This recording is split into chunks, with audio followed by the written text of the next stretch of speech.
Karon pagka 31 ka adlaw ngadto sa 90 ka adlaw, pila na may atong ipakaon?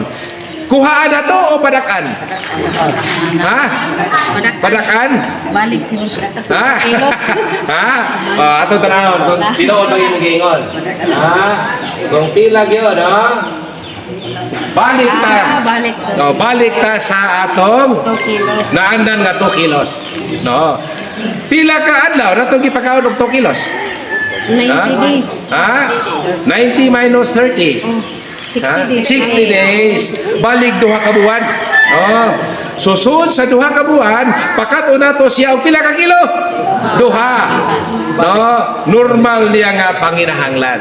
No, duha ka kilo. So karon, no, kadung atong gi padakan tungod kay aron lagi masuportaan lagi ang pagtubo sa bakti. No, kay imong kuhaan nawa na mugag may bakti. No. Ha?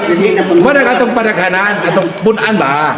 No, kay daghan kung mukaon pud mukaon magputong tuas tiyan mukaon maya mo to. Asa pa siya mukaon? Mukaon sa dito sa inahan. Kinaon sa ila. Oh, so kung sige ka sa inahan mo, ilang kanon. Oh, sa mo na atong padaghanan. No.